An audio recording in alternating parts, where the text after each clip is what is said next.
오늘 설교는 마태복음 24장에서 예수님이 당신이 다시 오는 제 이름의 때를 말씀하셨다고 했습니다. 분명한 것은 분명히 다시는 오시는데 예수님 당신도 그 때를 모르기 때문에 항상 준비하며 살라고 말씀하셨습니다. 준비하면서 사는 가장 좋은 모델은 충성되고 지혜로운 종이라고 24장에서 말씀하셨고, 그는 주인으로부터 그 집 사람들을 맡겨진 것을 알고 그들을 먹이며 돌보는 사람이라고, 이웃을 사랑하고 형제를 사랑하는 사람이라고 했습니다. 그렇게 마태복음 25장으로 넘어가면서 더 계속해서 그러면 이 말세에 예수님이 언제 오실지 모르는 이때에 누가 지혜로운지, 누가 충성스러운지를 계속 더 말씀하신다고 했습니다. 먼저 열 처녀 비유를 통해서 언제 오실지 모르는 그리스도의 재림을 기다리는 지혜로운 자는 신중하게 재림을 생각하고 실제로 기름을 준비하듯이 준비하는 자라고 하였습니다. 그리고 연이어지는 오늘 본문은 이렇게 지연되고 있는 재림을 기다리면서 충성스럽게 사는 것이 무엇인지를 가리키고 있습니다. 사실 오늘 본문의 시작은 마태복음 25장 14절부터인데 14절에 보면 또 어떤 사람이 타국에 갈 때 그 종들을 불러 자기 소유를 맡긴과 같으니 라고 시작이 됩니다. 근데 여기 나오는 그 어떤 사람은 아주 부자입니다. 왜냐하면 이 사람의 소유가 엄청나요. 이가 가진 소유는 자기가 먹고 쓰는 것 외에 여유분만 해도 금 5달란트, 2달란트, 1달란트 총 금 8달란트였어요. 여기서 말하는 달란트는 무게 단위예요. 시대와 장소에 따라서 그 무게는 현재로 환산할 때 약간의 차이는 있지만 대개 한 34kg 정도라고 성경학자들이 이야기합니다. 그래서 2025년 5월 30일 금 시세로 따져보면 5달란트는 235억이고 2달란트는 94억이며 1달란트는 47억 정도라고 합니다. 그러므로 이 본문에 나오는 그 어떤 사람은 자기가 먹고 사면서 쓰는 것 외에도 여유 자금이 최소 376억 이상인 부자인 거죠. 그리고 오늘 본문 25장 21절 22절에 네가 작은 일, 그것도 작다고 표현한 것을 보면 그는 그 이상을 가진 대단한 아마 지주였을 가능성이 높다고 이야기들 합니다. 자료에 의하면 그 당시에 이 부유한 지주들은 종종 장기 여행을 떠났다고 합니다. 그 당시 교통시설이라는 게 정확하지 않기 때문에 사실 주인이 돌아올 날을 정확히 가늠할 수가 없었던 시대라고 해요. 또한 자료에 의하면 이 당시 부유한 지주들은 자기 재산을 관리하고 증식시키는 전문 사람들에게 많이 맡겼다고 합니다. 오늘 본문에 등장하는 이 재능 있는 종, 이 세 사람이 바로 그런 케이스인 것입니다. 주인이 타국으로 먼 길을 기약 없이 떠나갈 때 3명의 종들에게 자기 소유를 맡겼다고 해요. 근데 이 비유가 예수님의 재림이 그와 같다라는 문맥 속에 있다는 걸 우리는 절대로 잊지 않으셔야 합니다. 그래서 사실은 예수님이 다시 오시는 그날까지 우리 모두는 예수님의 소유를 맡은 자들이라는 것을 먼저 자각을 하셔야 합니다. 저는 이 부자 주인에게 종이 달랑 3뿐이었다고 생각하지 않고 훨씬 더 많았다고 생각합니다. 그러므로 주인은 오랜 시간 자기 옆에 두고 같이 살면서 보면서 늘 지켜보던 자들 중에 셋을 뽑은 겁니다.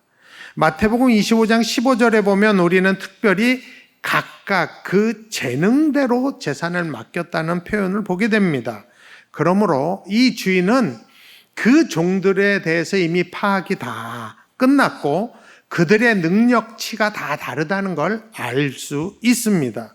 그래서 적게는 47억, 많게는 235억 정도의 재산을 그 셋에게 맡긴 것입니다. 다시 말씀드리지만 이 당시 주인이 종들을 불러서 자기 소유를 맡길 때에는 이 재산을 잘 관리하고 증식시키라는 그런 것이 상식적이었던 때라는 거 다시 말씀드립니다. 언제 다시 올지 모르는 주인이 재산을 맡기자 셋 중에 두 사람의 그 태도와 결과는 같았다고 오늘 본문이 이야기하는데 16절에 5달란트 받은 자는 바로 가서 그것으로 장사하여 또 5달란트를 남겼다고 하고 17절에 2달란트 받은 자도 그와 같이 똑같이 해서 또 2달란트를 남겼다고 해요. 그러니까 이 두 사람은 주인의 재산을 맡은 즉시 바로 가서 그것으로 장사했다고 합니다. 그리고 열심히 장사해서 먼 훗날 주인이 다시 왔을 때 2배로 남겼다고 해요. 반면에 이 1달란트 받은 사람의 반응은 달랐다고 25장 18절이 이야기합니다. 1달란트 받은 자는 가서 땅을 파고 그 주인의 돈을 감추어 두었다고 합니다. 땅을 파고 묻어서 감춘 거예요. 근데 문제는 주인이 언젠간 반드시 다시 돌아오는데 돌아오면 반드시 결산을 한다는 것입니다. 오늘 본문 25장 19절에 보면 오랜 후에 그 종들의 주인이 돌아와 그들과 결산할세라고 나와 있어요. 그러므로 예수님의 재림이라는 이 문맥에서 이 상황의 이 구절을 보면 이 구절이 우리에게 말하는 것이 있어요. 첫 번째는 오랜 후에, 즉 예수님의 재림이 지연되고 있다는 것. 이건 뭐 앞에서도 여러 번 얘기했죠. 두 번째, 주인이 돌아와 오랜 후에라도 반드시 돌아온다. 이것도 24장부터 계속 말씀하는 거고, 세 번째가 결산할세라는 표현을 통해서 예수님이 재림하시고 다시 오시면 우리 삶의 모든 시간을 또 삶을 주인과 함께 예수님과 함께 결산을 하신다는 겁니다. 예수님이 재림하시면 결산을 하세요. 그 결산한 결과가 어떤가? 5달란트, 2달란트 받은 자들에 대한 주인의 결산, 평가 결과가 25장 21절과 23절에 나오는데 똑같습니다. 그 주인이 이르되 잘하였도다. 착하고 충성된 종아. 내가 적은 일에 충성하였음에 내가 많은 것을 내게 맡기리니 내 주인의 즐거움에 참여할지어다. 그러니까 주인은 그 종에게 착하고 충성된 종아라고 평가를 합니다. 여기서 나오는 착하다는 헬라어는 유용하다, 이롭다, 우수하다라는 뜻이 있어요. 그러니까 맡아서 주인을 이롭게 하고 주인의 목적과 기대를 충족시킬 만한 태도가 그에게 있었다는 것입니다.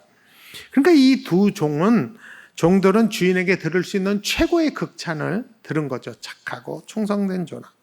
그들에게 주인이 뭐라 그래요? 내가 많은 것을 내게 또 맡기겠다. 그리고 내 주인의 즐거움에 참여할지어다. 그러니까 여기에서 사용하신 이 즐거움이라는 이 단어가 아마 아람어일 거다라고 얘기를 하고, 이 아람어로 이 즐거움이라는 단어는 잔치를 뜻한다고 합니다.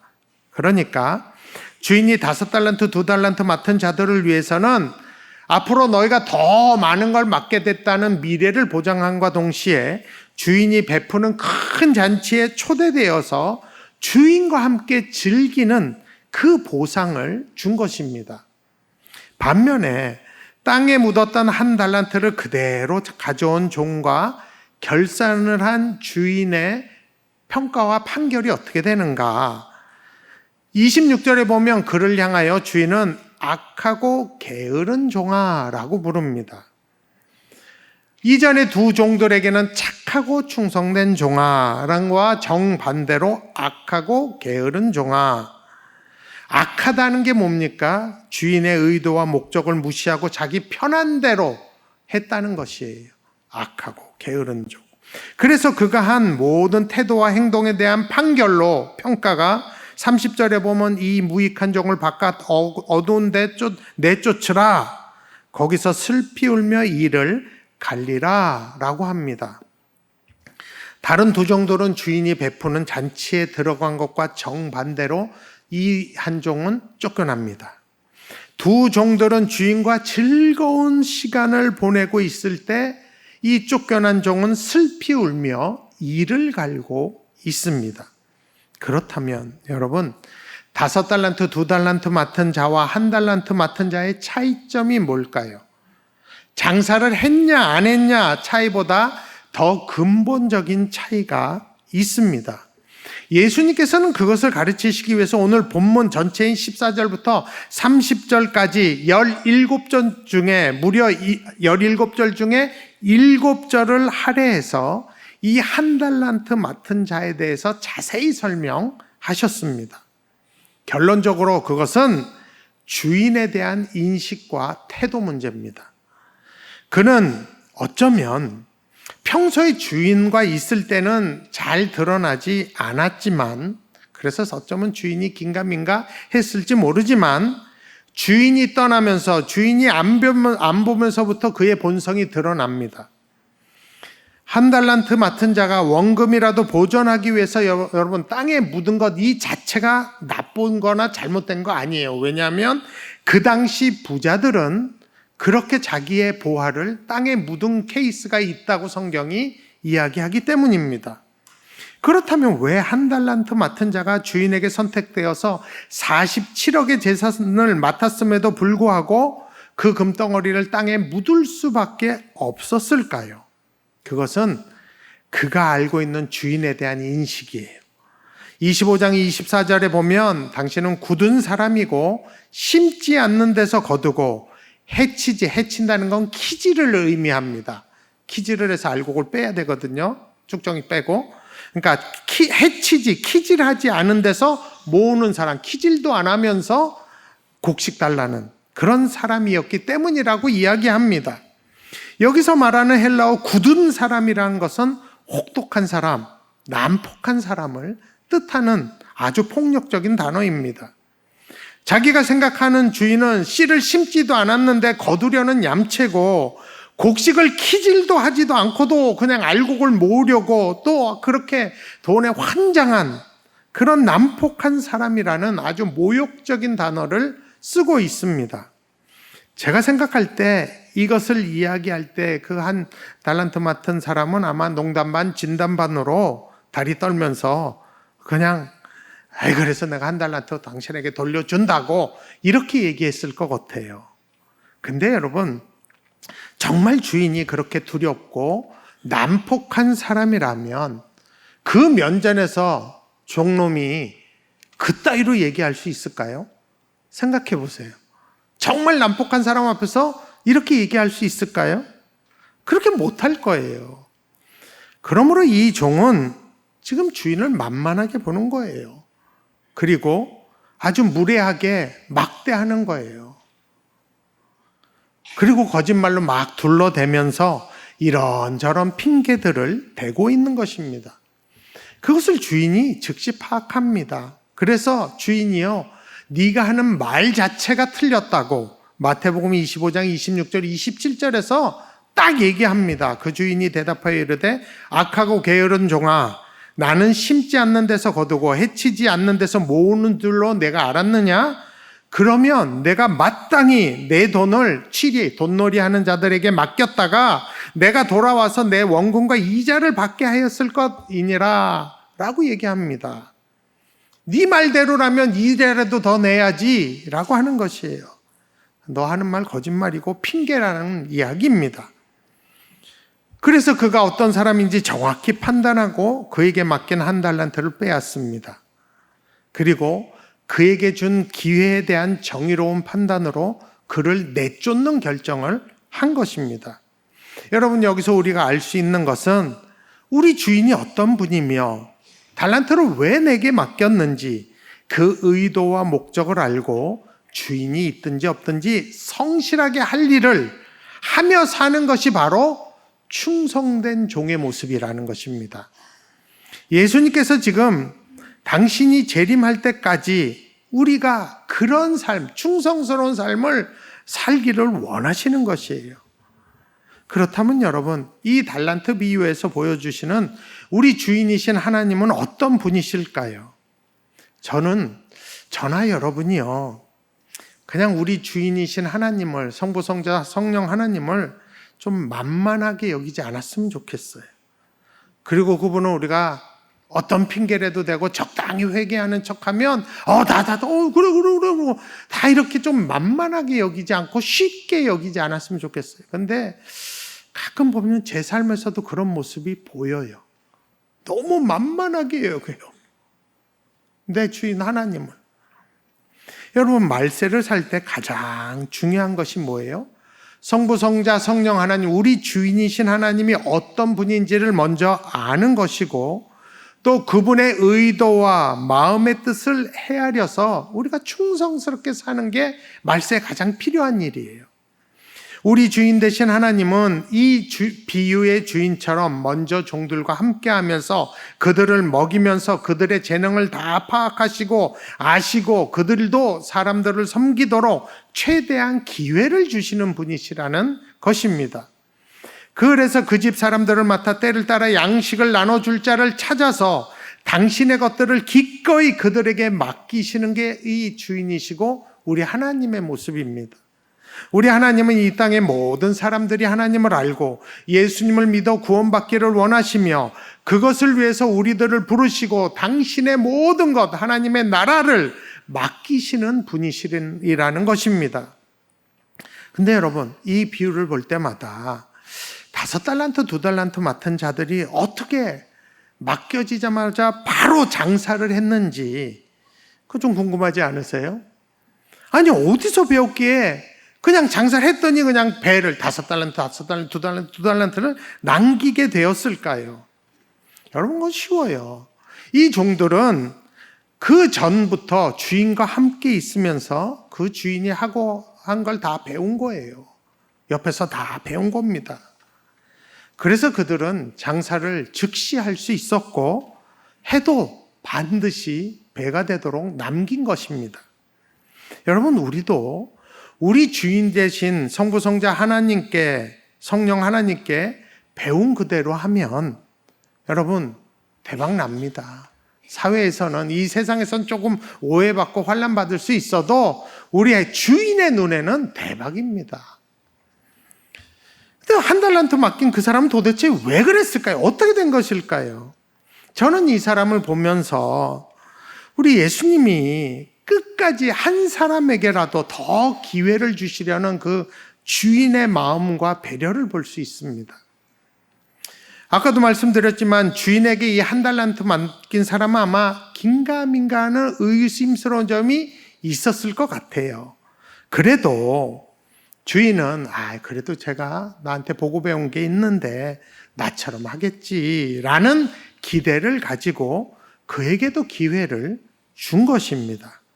근데 그는 끝까지 그 주인을 만만하게 보고 그 기회를 잡지 않고 게으름을 핀 것이에요. 그게 바로 악하고 게으른 종의 모습입니다.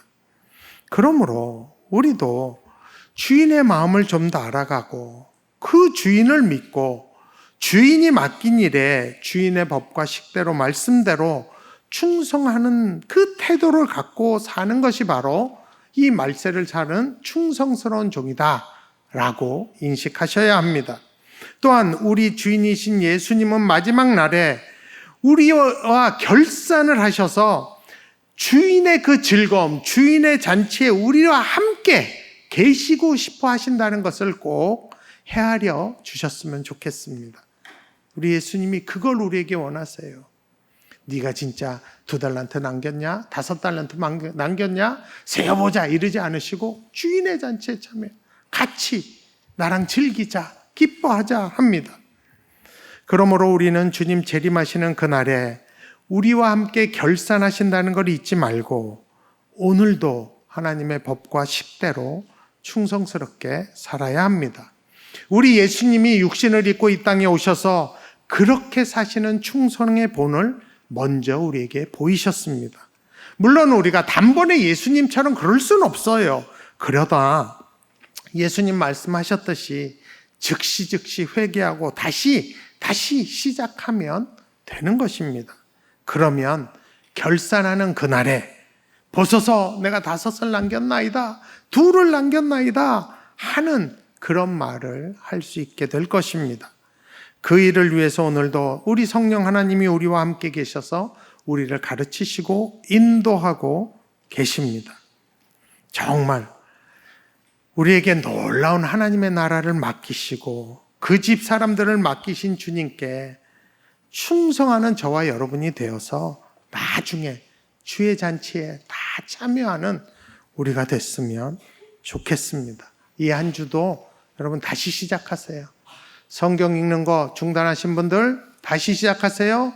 올해는 기필코 일독은 하셔야 합니다. 다시 시작하시면 돼요. 그렇게 예수님을 사랑하고 예수님과 함께 하루하루 왕같은 제사장으로 사는 저와 여러분, 그런 충성스러운 종들이 되기를 원합니다.